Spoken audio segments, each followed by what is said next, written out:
Yurtimizda har yili yoz oylari boshida tashkil qilish urfga aylanayotgan festival yana tashkil qilindi. 2026-yilning iyun oyida Toshkent markazida navbatdagi piva festivali o'tkazildi. 3 kun davom etgan mazkur festival ommaviy axborot vositalari va ijtimoiy tarmoqlarda keng yoritildi.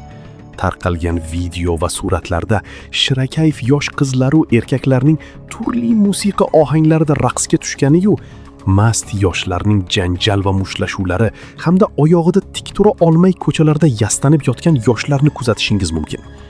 Bu buzg'unchiliklarga qarshi fikr bildirib chiqqanlar esa ichki ishlar tarafidan so'roqqa tutilib javobgarlikka tortildi. Shu o'rinda bir savol tug'iladi.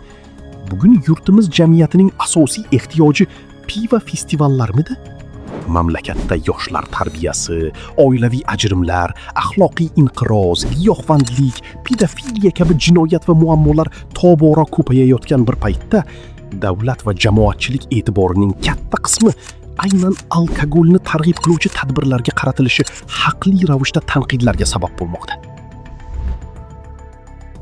Har qanday davlat o'z kelajagini qurish uchun qaysi qadriyatlarni ilgari surayotganiga javob berish kerak. Agar yoshlarga buzuq festivallar va buzuq konsertlar ko'proq taklif qilinib, ma'naviy va intellektual rivojlanish oxirgi darajaga qo'yilsa, bu uzoq muddatli salbiy oqibatlarga olib kelishi muqarrardir.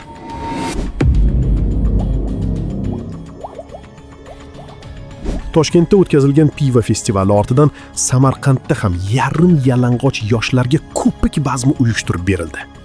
2026-yil 13-iyun kuni Samarqanddagi Vabilon akvaparkida tashkil qilingan ko'pik bazmi ijtimoiy tarmoqlarda keng tarqaldi. Tarmoqlarda tarqalgan videolarda ko'pik ichida raqsga tushayotgan yarim yalang'och ayollar, qizlar va erkaklar aks etgan. Qo'liga alkogol shishasini tutib olgan bazm ishtirokchilarining chet el musiqasiga raqs tushib, turli qiliqlar qilayotgani, ba'zilari pullarni yirtib sochayotgani aks etgan. O'tgan yillarda Namanganda ham yarim yalang'och yoshlar uchun akvapark hovuzi ichida diskotekalar tashkil qilingan edi. Unda ham yana yarim yalang'och qizlar va yigitlar, yana shirra kayflar uchun raqs davrasi. So'nggi yillarda ijtimoiy tarmoqlarda tungi klublar niqobi ostidagi fohishaxonalarning reklamasi soni keskin ko'paygandan ko'payib bormoqda. Poytaxt va viloyatlarda soni tobora ortayotgan tungi klublar aslida fohishaxonalar va narkotik savdosi avj olgan maskan ekanligi ko'pchilikka sir bo'lmay qoldi. Ijtimoiy tarmoqlar bunday fohishaxonalarni turli uslublarda reklama qilish maydoniga ham aylanib ulgurdi. Tarmoqlarda qator qilib tizilgan kalta liboslardagi ayollarning yuzini, ismini va hatto narxini ham ochiqlab reklama qilinayotganini ham ko'rishingiz mumkin. Ko'plab kuzatuvchilar bu jarayonni mamlakatda axloqiy muhitning o'zgarishi bilan bog'lamoqda. Ayniqsa yoshlar auditoriyasiga mo'ljallangan reklama kampaniyalari orqali tungi hayot tarzi jozibador va zamonaviy turmush sifatida ko'rsatilmoqda.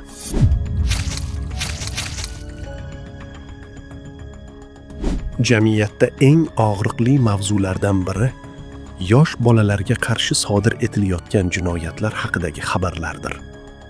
Yurtimizda voyaga yetmagan qizlarning amaldorlar yoki ta'sir doirasiga ega shaxslar tomonidan jinsiy zo'ravonlikka uchrashi haqidagi xabarlar deyarli oddiy kun yangiligiga aylanib qoldi. Eng achinarlisi, bunday holatlar jamiyatni larzaga solishi kerak bo'lgan bir paytda ularga nisbatan hayrat ham tobora kamayib bormoqda. Lekin bunday jinoyatlar ko'pincha yopti-yopti bo'lib ketayotganiga ham guvoh bo'lishimiz mumkin. Bunga sabab esa o'zbek jamiyatida ota-onalarning farzandlari haqida bunday xabarlarning omma nazariga tushishi, farzandlarning kelajakda oila qurishlari va jamiyat ichida yomonotliq bo'lishidan xavotirlari sabab qilib ko'rsatiladi. Aslida esa holat juda ham dahshatli. Maktab direktorlari, yetimxona mutasaddilari, homiy niqobi ostidagi mahalliy hokimiyat vakillari, ichki xavfsizlik xodimlari va fuqarolar tarafidan sodir etilayotgan pedofiliya jinoyati ham kun sayin ortib borayotgani ham haqiqat. Jamoatchilikda keng muhokama qilingan holatlardan yana biri farzandining Qur'on o'qigan videosini ijtimoiy tarmoqqa joylashtirgan ota bilan bog'liq voqea bo'ldi. O'rtoqlar, mana hozirgina suddan chiqdim. Ma'muriy kodeksning 184-bandi bilan sudlandim, jarimaga tortildim, telefonim musodara bo'ldi. Sababini tushuntirib beraman. O'zimni farzandimni Qur'on o'qiyotganini Instagram sahifaga joylaganim bo'ldi. Bizda Qur'on o'qish, diniy masalalar tarqatish ham jinoyat ekan. Sizniki tormilib chiqsa bu demokratiya bo'lar ekan, pivnoy festivallar bo'lar ekan, Qur'on o'qishsiz jinoyat bo'lar ekan. Bilmaganlar bilib olinglar, ehtiyot bo'lasizlar. Yana bitta savol meni qiziqtiradi. Bu savolni sizlarga ham bermoqchiman. Mana shu kodeks, aynan mana shu modda faqat musulmonlar uchun, Qur'on o'qiganlar uchun o'tadimi? Yo masalan deylik rus millatiga mansub odam Injilni o'qisa ham bo'ladimi? Yoki yevreylar deylik o'zini Tavrot yoki Tora deymizmi, shu kitobni o'qiganligini ta'sir qiladimi? Shaxsan men musulmondan boshqa odamni bu modda bilan sudlanganini ko'rmadim. Ko'rganlar bo'lsa kommentga yozib ketinglar. Bu voqea ortidan ko'pchilik ikki xil yondashuv haqida gapira boshladi. Nega turli buzuqlikni targ'ib qiluvchi ko'ngilochar tadbirlar, shou dasturlar va bahsli kontentlar erkin tarqatiladi, ammo diniy mazmundagi kontentlar bahslarga sabab bo'ladi? Bu savolga rasmiy va ishonchli javob berilmayotgani esa bahslarni yanada kuchaytirmoqda. Bugungi tanqidlarning katta qismi madaniyat sohasi uchun mas'ul shaxslar va tashkilotlarga ham qaratilmoqda. Yurtimizda tashkil qilinayotgan har qaysi festival yoki konsertlar albatta Madaniyat vazirligining tashabbusi va ruxsati bilan tashkil qilinadi. Jamoatchilik esa bu vazirlikning mas'ul shaxslari va tashkilotlariga qarata bitta savol bermoqda. Bunday buzg'unchilikni targ'ib qilayotgan festivallar tashkil qilinayotganining sababi nima? Madaniyat vazirligi esa buni yana demokratiya va inson erkinligi bilan bog'lab javob bermoqda. Bilasizmi, biz kelinglar mana shu o'rinda bu biz avvalo biz bir narsaga kelishib olaylik-da.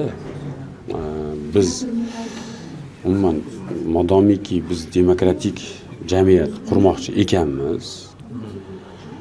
Demak, demokratik jamiyat degani bu erkinlik ustiga quriladigan jamiyat bo'ladi. Bu jamiyat xo'p, ana o'sha erkinlikni talab qilayotgan jamiyat avvalo o'zi tayyormi ertaga mana shu narsalarga degan savol chiqadi. O'zi tayyormi? Ya'ni agar erkinlik desa, kechirasizlar, ertaga toqat qilishinglar kerak boshqa tomonlariga ham marhamat qilib. Shuning uchun bu o'rinda nima desamikin, bu qanaqadir axloq kodeksi yoki boshqa bir cheklovlar, boshqa narsalar qo'yish men tarafdori emasman. Minbarlarda tez-tez osmoni musaffo, yurtimiz tinch, Allohning nazari tushgan yurt kabi iboralar yangraydi. Biroq jamiyatda muhokama qilinayotgan axloqiy muammolar, yoshlar tarbiyasi, tungi hayot madaniyati va buzuqlikni targ'ib qilayotgan tadbirlar haqida diniy idoradan ham aniq pozitsiya kutmoqda. Nega bu mavzular bo'yicha jiddiy munosabat bildirilmayapti? Nega minbarlarda jamiyatni bezovta qilayotgan masalalar, muammolar va ularning yechimlari haqida aytilmayapti? Ko'rsatma va yechimlar taklif qilinmayapti? Axir diniy idora yurtimiz musulmonlarining haq-huquqlari, talablari va manfaatlarini himoya qilishdan iborat emasmi? Bu savollarga ham hozircha javob berilgan emas. So'nggi yillarda kuzatilayotgan holatlar jamiyatda muhim bir ziddiyatni namoyon qilmoqda. Bir tomonda pivo festivallari, ko'pik bazmlari, tungi hayot reklamalari va shou konsertlar ko'paymoqda. Boshqa tomonda esa jamiyat bolalar xavfsizligi, yoshlar tarbiyasi, ma'naviy muhit va axloqiy qadriyatlar haqida tobora ko'proq xavotir bildirmoqda. Eng katta muammo festivalning o'zi emas. Muammo davlat va jamiyat oldida turgan muhim choralar va savollarning o'lik holda qolishi bo'lib qolmoqda. Odamlar pivo festivali haqida emas, bolalar xavfsizligi haqida ko'proq gapirilishini istaydi. Odamlar ko'pik bazmlari haqida emas, yoshlar tarbiyasi haqida jiddiy siyosat ko'rishni istaydi.